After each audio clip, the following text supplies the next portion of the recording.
Assalamualaikum warahmatullahi wabarakatuh.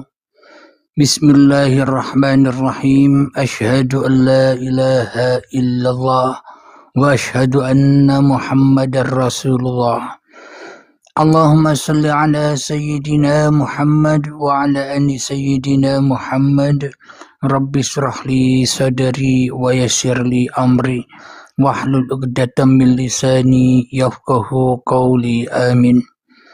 Bismillahirrahmanirrahim. Salam hormatku, salam ta'zimku selalu buat para sahabat-sahabatku, baik yang ada di dalam ataupun yang ada di luar negeri. Pada hari Senin tanggal 19 Mei ini 2025 kita akan mengkaji tentang ketika matahari terbit dari barat. Semoga semua sahabatku yang ada di Komal ini dan juga yang ada di dalam ataupun yang ada di luar negeri selalu di dalam naungan kesehatan dan kebahagiaan. Amin ya rabbal alamin. Ketika matahari terbit dari barat. Jadi saya tadi sebelum ngaji cari sumber atau dalil dari Al-Quran maupun dari Injil, Taurat, Zabur. Tidak ada yang mengatakan ketika matahari terbit dari barat. Namun yang ada hanya di hadis. Alhamdulillahirabbil alamin. Jadi ketika matahari terbit dari barat ini kita kaji sesuai dengan kepahaman di uripe Allah. Selama ini kita telah mendengar bahwa tanda-tanda kiamat itu adalah ketika matahari terbit dari barat. Yang mana ketika sudah datang saat matahari terbit dari barat, maka sudah tak berlaku lagi pintu taubat. Sudah tak berlaku lagi ibadah-ibadah. Sudah tak berlaku lagi sholat. Sudah tak berlaku lagi amal. Sudah tak berlaku lagi zikiran-zikiran manusia. Karena sudah selesai. Matahari terbit dari timurnya sudah selesai, diawali matahari terbit dari barat. Apa maknanya ini semua? Selama ini kita ketahui matahari selalu dan selalu terbit dari timur. Makna mutasabihatnya adalah matahari terbit dari timur menuju ke arah barat. Yakni ketika masih manusianya yang terbit di dalam hati ini. Itulah yang dimaksud matahari terbit dari timur, yang mana manusia masih merasa bisa menerbitkan diri manusianya. Manusianya yang merasa punya hidup, manusia yang merasa punya badan, manusia yang merasa punya segala urusan. Itulah terbitan dari hawa nafsu. Itulah tanda matahari selalu dan selalu terbit dari timur bila masih manusianya yang jadi Tuhan atas hidup dan badan ini. Selalu dan selalu terbit dari timur, dan manusia selalu dan selalu merasa bahwa diri manusianya lah yang menerbitkan apa yang berlaku pada diri manusia itu sendiri. Manusia merasa bisa menerbitkan pandangannya. Manusia merasa bisa menerbitkan pendengarannya. manusia merasa bisa menerbitkan perasaannya, manusia merasa bisa menerbitkan akal pikirnya. Semuanya terbit dari timur atau terbit dari sisi kemanusiaannya.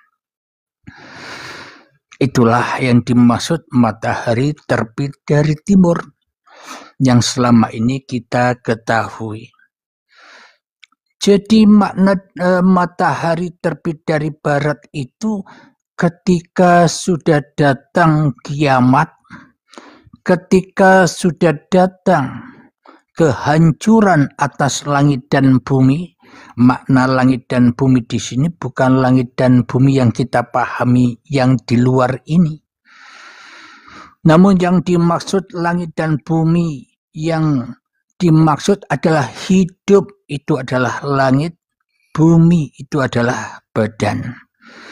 Jadi ketika langit dan bumi manusianya yang selalu terbit dari timur itu hancur lebur, maka terbitlah matahari dari barat. Apa maknanya matahari terbit dari barat? Maknanya adalah ketika manusianya sudah diterbitkan oleh Tuhannya.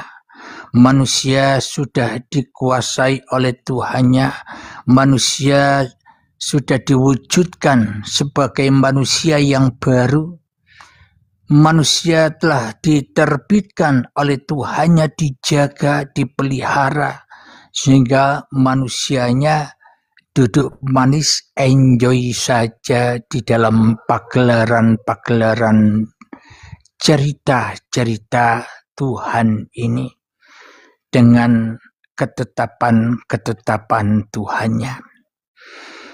Maka disitulah yang dimaksud matahari terbit dari barat, ketika di dalam pergerakan manusianya otomatis kembali kepada lillahi ta'ala, kembali kepada kuasa Tuhan yang ada, kembali kepada penglihatan Tuhan yang ada, kembali kepada pendengaran Tuhan yang ada, kembali kepada akal pikir Tuhan yang ada, kembali kepada perasaan Tuhan yang ada. Itulah yang dimaksud matahari terbit dari barat. Maknanya seluruh apa yang digerakkan oleh seluruh makhluk dan manusia ini hanyalah diterbitkan oleh Tuhan, dikuasakan oleh Tuhan, ditetapkan oleh Tuhan. Itulah yang dimaksud matahari terbit dari barat, untuk menyinari sampai ke pucuk timur, untuk menyinari seluruh manusia. Alhamdulillahirabbil alamin. Itulah tanda-tanda datangnya kiamat bagi manusianya. Makna kiamat bagi manusianya adalah hancur leburnya. Di sisi sudut pandang kemanusiaannya berganti, beralih, hijrah di dalam sudut pandang ketuhanan. Kenapa kok berganti hijrah kepada sudut pandang ketuhanan? Karena manusia sudah mencapai titik kesempurnaan diri manusianya, manusianya sudah mencapai titik fitrah diri manusianya, yang sebenarnya manusia itu tak ada, yang sebenarnya manusia itu tak wujud, yang sebenarnya manusia itu tak hidup. Maka kembalilah semua inna lillahi wa inna ilaihi raji'un. Ketika sudah hancur lebur kemanusiaan, maka sudah tak berlaku lagi ibadah-ibadahnya, tak berlaku lagi sholat-sholatnya, tak berlaku lagi segala daya upayanya. Kenapa? Karena yang berlaku adalah Allah itu sendiri yang punya sholat. Yang berlaku hanyalah Allah itu sendiri yang punya daya upaya. Yang berlaku hanya kuasa Allah sendiri yang berkuasa atas seluruh makhluknya. huwal awwalu wal akhiru. Jadi awalnya manusia dari Tuhan kembali kepada Tuhan. Jadi inilah tanda-tanda kiamat, yakni ketika matahari terbit dari barat. Inilah sebenarnya maknanya, bukan makna yang menakut-nakutkan manusia selama ini.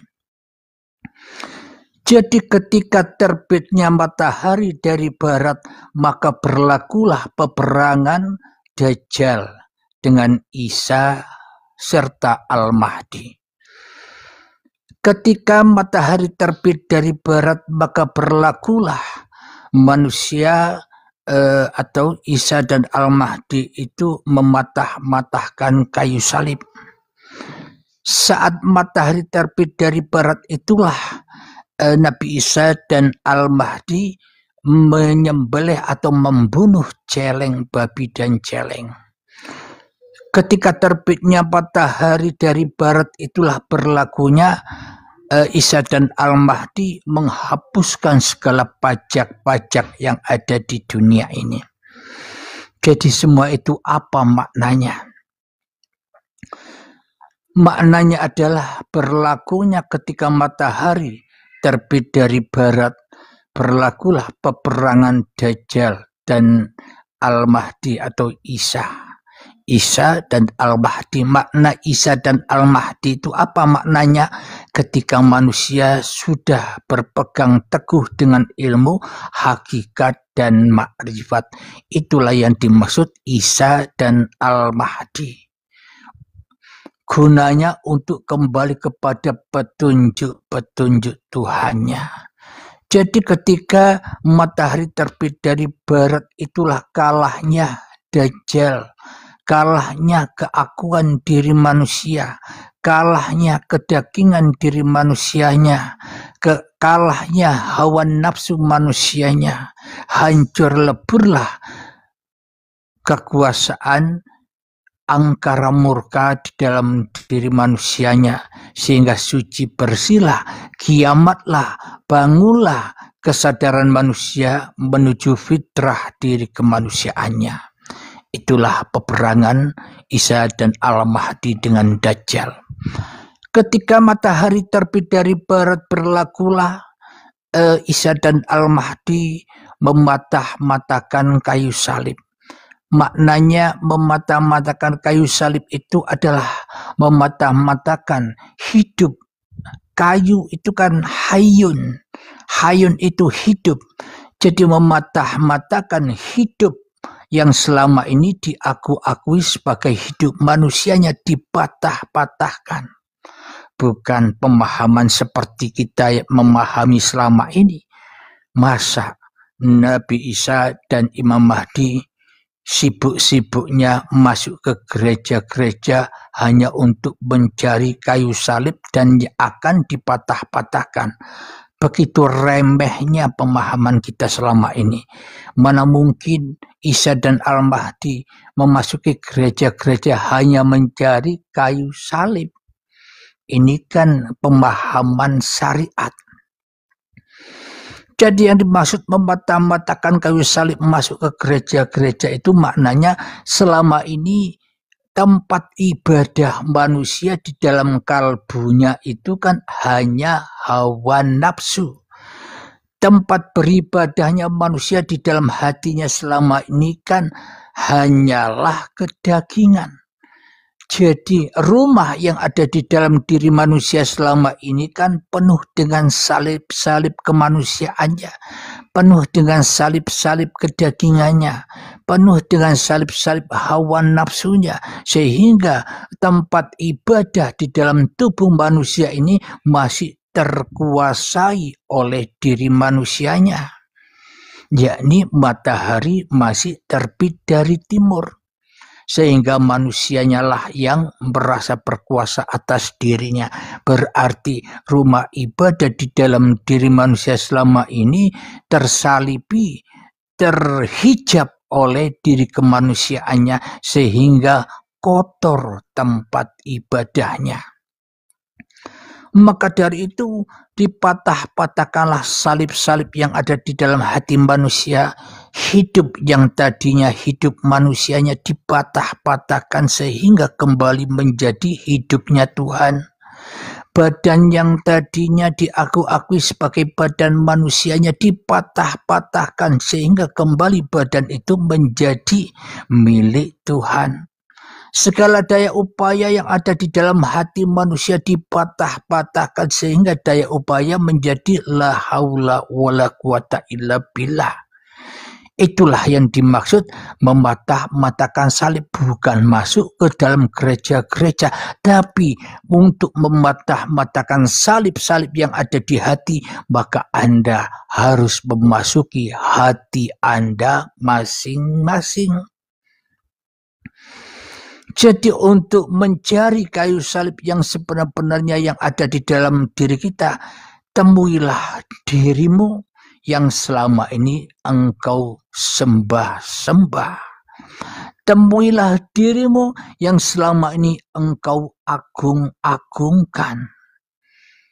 Itulah yang dimaksud berlakunya Dajjal dan berlakunya Imam Mahdi dan Isa untuk mematah-matahkan salib. Kemudian ketika terbitnya matahari dari barat berlaku pula Nabi Isa dan Imam Mahdi untuk menyembelih babi dan celeng. Apa maknanya? Bukan menyembelih secara syariat rawono gawene. Opo gawene, apa yang dikerjakan Isa dan Al-Mahdi bila hanya diturunkan untuk membunuh dan menyembelih babi dan celeng saja. Rawono gawene, itulah selama ini kepahaman kita yang ngawur. Padahal yang dimaksud babi dan celeng itu ketika manusianya masih merasa dirinya yang ada, masih merasa dirinya yang wujud, masih merasa dirinya yang hidup. Itulah yang disebut manusia, wajahnya manusia tapi hatinya seperti babi dan celeng. Atau hatinya seperti anjing. Jadi bagi manusia yang ingkar kepada Tuhannya, bagaikan manusia yang lebih rendah kedudukannya daripada anjing dan celeng. Itulah maknanya. Jadi selama ini kita selalu merujuk menyembah-nyembah hanya hayalan, menyembah-nyembah hanya simbol-simbol yang telah diterangkan di dalam kitab-kitab suci. Karena manusianya selalu dan selalu memandang keluar dirinya, maka yang ditemui hanya simbol-simbol di dalam kitab-kitab suci. Gunanya menemui simbol-simbol itu tak lain dan tak bukan agar manusia kembali lagi ke dalam dirinya, agar mau berperang atau menghadapi simbol-simbol yang ada di luar dirinya. Yakni musuh yang terbesar manusia adalah bukan manusia lain, tapi musuh yang terbesar bagi manusia adalah masing-masing diri manusia, itulah musuhnya. Jadi sebenarnya musuhku adalah diriku, musuh Anda adalah diri Anda sendiri. Bila kita belum bisa mengalahkan musuh-musuh yang ada di dalam diri kita, maka kita selalu keok dan kalah ketika kita memandang orang lain, sehingga kita selalu menghujat, meremehkan, menghina, menyalahkan. Itulah tanda kekalahan kita. Namun bila manusia sudah memenangkan peperangan agung ini, maka ia selalu damai, bebas dari angkar murka. Pandangannya memandang orang lain, memandang keimanan orang lain, memandang agama orang lain tetap dengan kasih sayang dan tidak membeda-bedakan, karena rahmatan lil alaminya, karena kasih sayangnya sudah didapatkan. Sehingga manusianya akan hidup sejahtera dengan Tuhannya. Itulah yang dimaksud kehidupan surga itu. bukan hidup dengan kenikmatan-kenikmatan yang disukai oleh hawa nafsu. Surga itu kenikmatan-kenikmatan, hidup selalu bersama Tuhannya, tidak ada kekurangan lagi, tidak ada ketakutan lagi, enjoy saja. Alhamdulillahirabbil alamin. Jadi barang siapa yang masih mengikuti hawa nafsunya, yang masih mengikuti kedagingannya, yang masih mengikuti kemanusiaannya, maka derajatnya di sisi Tuhan tidak lebih tinggi daripada binatang ternak atau babi dan celeng. Itulah yang dimaksud babi dan celeng yang ada di dalam dada kita ini harus diusir, harus dibumi hanguskan. Yakni apa maknanya? Perangilah dirimu. Kemudian tanda matahari terbit dari barat adalah terhapusnya pajak-pajak yang ada di dunia ini. Apa maknanya terhapusnya pajak-pajak? Bukan menghapuskan pajak-pajaknya pemerintahan, bukan menghapuskan pajak-pajaknya kendaraan-kendaraan, bukan menghapus pajak-pajaknya bangunan-bangunan. Yang dimaksud untuk menghapuskan pajak-pajak ini yakni ketika manusia yang merasa telah berbuat baik selalu majak-majaki Tuhan. Berbuat baiknya karena ingin memajaki Tuhan. Apa? Ingin tukar dengan pahala dan surga. Sholat ingin tukar pahala, mengharapkan pahala dan surga. Ibadah mengharapkan pahala dan surga. Ia berbuat baik mengharapkan kebaikan dari orang lain. Itulah yang dimaksud menghapuskan pajak-pajak itu. Supaya hati kita bisa lillahi ta'ala. Jadi terbebas dari pajak atau dari perpajakan. Atau bebas dari keinginan-keinginan hawa nafsu. Itulah yang dimaksud tanda matahari terbit dari barat. Itu berlakunya penghapusan pajak-pajak itu. Sehingga manusianya suci bersih di dalam kuasa Tuhan. Suci bersih di dalam kasih sayang Tuhan. Suci bersih dari penjagaan Tuhan. Suci bersih di dalam kekuasaan Tuhan. Akhirnya manusianya kembali kepada Tuhannya dimanapun ia berada. Maka hanya orang-orang yang demikian itulah orang-orang yang bisa bertoleransi. Kenapa hanya orang-orang yang sudah sampai di makom itu yang bisa bertoleransi?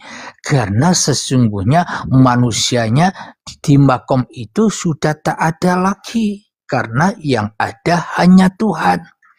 Sesuai di dalam di dalam kitab Injil Yohanes pasal 10 ayat 30 yang mengatakan bahwa aku dan Bapa adalah satu, bahwa manusia dan Tuhan adalah satu.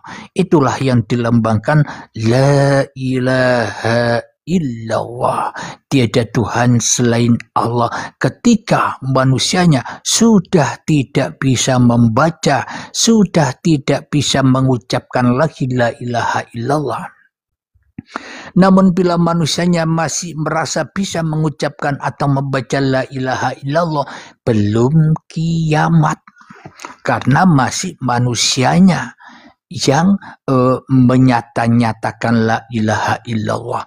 Karena masih manusianya yang merasa menyatakan iman kepada Allah, iman kepada Allah, iman kepada Bapa, iman kepada Sang Yang Widi, iman kepada Gusti, masih manusianya, masih terbit dari timur mataharinya. Jadi matahari yang dimaksud terbit dari barat itu ketika manusianya sudah di dalam pembendaraan Tuhan, sudah di dalam kekuasaan Tuhan, sudah di dalam penjagaan Tuhan, sudah di dalam kecukupan Tuhan. Bila manusianya sudah kembali kepada Tuhan, apa balasannya? Enjoy saja. itulah yang dimaksud pahala. Enjoy saja, itulah yang dimaksud surga. Tidak ada keraguan lagi, tidak ada ketakutan lagi, enjoy saja. Kenapa? Nonton Allah sambil makan popcorn. Alhamdulillahirrabbilalamin. Coba saya tanya sahabat-sahabatku yang hadir, yang dibawa, kira-kira kajian ini sulit dipahami atau mudah diterima? Mohon jawabannya lewat typing di bawah.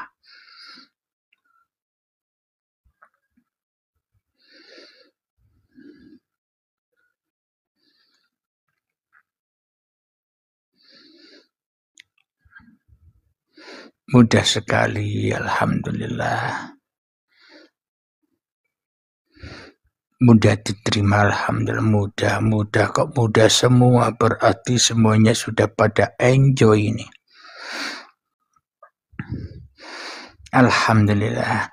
Bagi yang masih sulit, bagi yang belum mengerti, tetaplah enjoy. Jadi yang mudah memahami dan yang masih sulit memahami, kiranya tetaplah pada makom enjoy, tetaplah enjoy. Bagi Anda yang belum mengerti, enjoy saja. Bagi Anda yang sudah mengerti, enjoy saja. Wong titik puncaknya adalah enjoy. Apa gunanya kita tidak paham tapi hati kita marah, gersah, mengatakan sesat, mengatakan kafir? Ya tidak ada gunanya. Mending meskipun kita tidak paham, enjoy saja.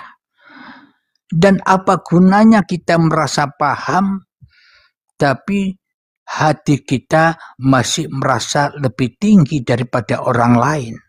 Ya tidak ada gunanya kepahamannya. Maka dari itu, yang paham dan yang tidak paham tetap enjoy. Kenapa? Tujuannya hanya enjoy, bukan bertujuan kepada paham, bukan bertujuan kepada tidak paham. Tujuannya hanya satu, enjoy. Anda paham, ya enjoy. Anda tidak paham, ya enjoy. Yang penting enjoy. Enjoy itu apa sih? Ya ayyatuhan nafsul mutmainnah, wahai jiwa-jiwa yang tenang, wahai jiwa-jiwa yang enjoy, wahai jiwa-jiwa yang damai, wahai jiwa-jiwa yang selalu bahagia. Bagaimana cara supaya agar hati kita tenang, damai, enjoy, sejahtera dan bahagia? Caranya hanya satu. Irji'i ila rabbiki radiyatan mardiyah. Pulangkanlah keberadaanmu dengan rela dan ridho kepada Tuhanmu, maka Tuhanmu akan rela dan ridho pula kepadamu. Jadi pulangkanlah kepahamanmu hanya kepada Allah, dan pulangkan juga ketidakpahamanmu juga kepada Allah, agar hatimu damai, enjoy, bahagia, sejahtera. Meskipun Anda tidak paham, tetap juga pulangkan. Atas ketidakpahaman Anda itu pun juga datangnya dari Allah. Ketidakpahaman Anda itu pun juga datang dari Allah. Jangan dianggap Anda paham, jangan dianggap Anda tidak paham itu datangnya dari diri Anda. Ya podo wae, tidak pernah mendapatkan enjoy. Nah, bila manusia sudah menggapai syarat puncaknya enjoy, damai, tenang, bahagia, maka ketika manusianya sudah berserah diri kepada Tuhannya dengan apapun ketetapan-ketetapan Tuhan pada diri kita, yang tidak paham harus tetap enjoy. Serahkanlah ketidakpahamanmu kepada Allah. Yang paham pun juga enjoy, serahkan pula pahammu kepada Allah. Maka disitulah yang dimaksud fadkhuli fi ibadi. Maka disitulah masuk di dalam alam pengabdian, yakni hamba-hamba yang selalu mengabdi, hamba-hamba yang selalu kembali. hamba-hamba yang selalu tunduk patuh dengan ketetapan-ketetapan Tuhan. Itulah syarat kuncinya ada di makom enjoy. Maka kemudian wadkhuli jannati, dan masuklah ke dalam surgaku. Ya, itulah yang dimaksud surga tadi.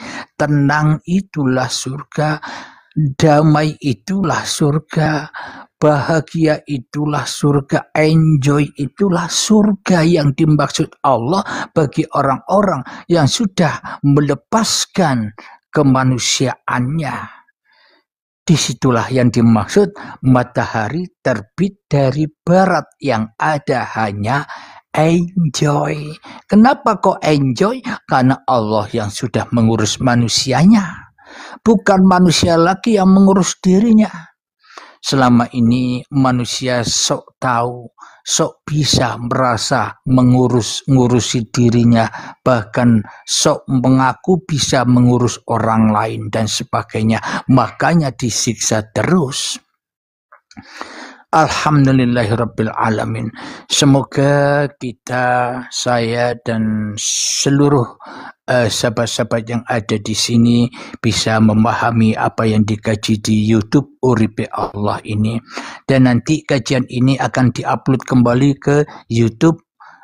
Ketik Uripe spasi Allah agar bisa diulang-ulang lagi.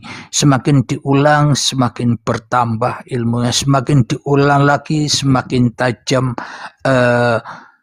pisaunya atau pedangnya yang ada di dalam dada ini, sehingga ketika sudah tajam pedang yang ada di dalam dada ini, tak sanggup setan akan masuk, tak sanggup jin akan masuk, tak sanggup lagi iblis masuk. Kenapa? Takut dengan tajamnya pedang.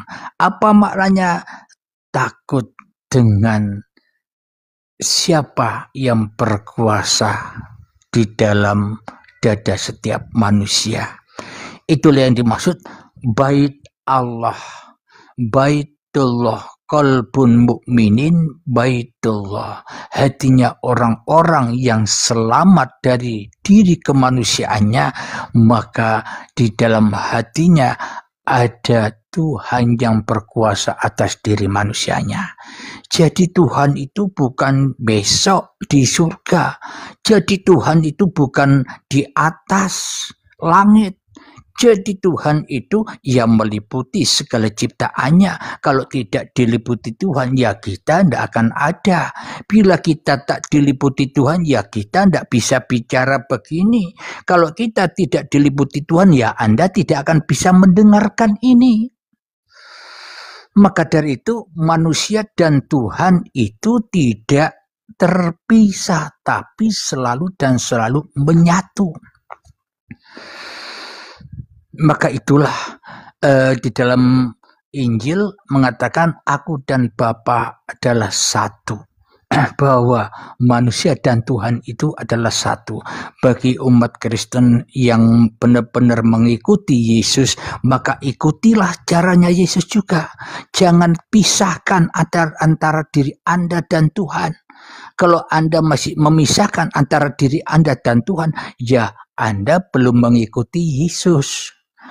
Sama halnya umat Islam pun juga, kalau ingin dikatakan umatnya Nabi Muhammad, maka ikutilah perjalanan hati Nabi Muhammad. Yakni Muhammad bukan kamu yang melempar, tapi aku yang melempar. Berarti Nabi Muhammad tiada daya untuk melempar, tiada daya untuk berkata, tiada daya untuk mendengar, tiada daya untuk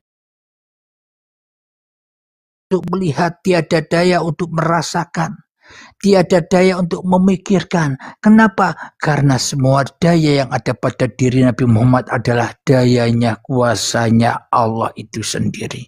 Nah, bila kita masih takut menerima Tuhan, takut nanti dikatakan murtad, karena sudah murtad kok takut murtad. Berarti orang yang masih takut imannya oleng, orang yang masih takut murtad, berarti yang memang sudah murtad. Bagi orang yang sudah tidak takut murtad lagi, berarti orang itu sudah tidak murtad lagi. Kenapa? Karena sudah tahu cerita yang ada pada dirinya dan yang ada pada orang lain.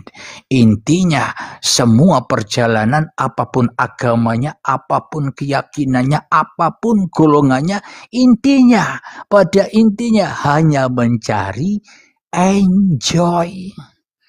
Meskipun berbeda-beda aturan, berbeda-beda pandangan, berbeda-beda metode, berbeda-beda istilah, tapi sesungguhnya yang dicari hanyalah enjoy, ketenangan, supaya hati tidak kacau. Itulah beragama di sisi Tuhan. Maka jangan beragama menuruti hawa nafsu. Kalau kita masih beragama hanya menuruti hawa nafsu, perang terus, debat terus, menjelek-jelekkan orang terus, merasa benar terus, ya akhirnya hidup ini seperti sampah. Tak ada gunanya hidup bila kita hanya mengikuti hawa nafsu, bila kita hanya mengikuti kedagingan, bila hanya kita mengikuti keakuan diri manusia itu sendiri. Agama apapun, keyakinan apapun, golongan apapun, tak ada gunanya bila kita tidak mencari enjoy. Semoga kajian ini bisa menambah wawasan, menambah kepahaman kita, menyadarkan diri kita di dalam beragama dan bertuhan, agar terciptanya toleransi, keamanan di NKRI, di Republik Indonesia ini. Semoga jaya selalu, damai selalu, dan hidup bahagia, sejahtera. Amin ya Rabbal Alamin. Dan sebelum kita adakan tanya jawab, saya akhiri dulu dan akhir kalam. Assalamualaikum warahmatullahi wabarakatuh.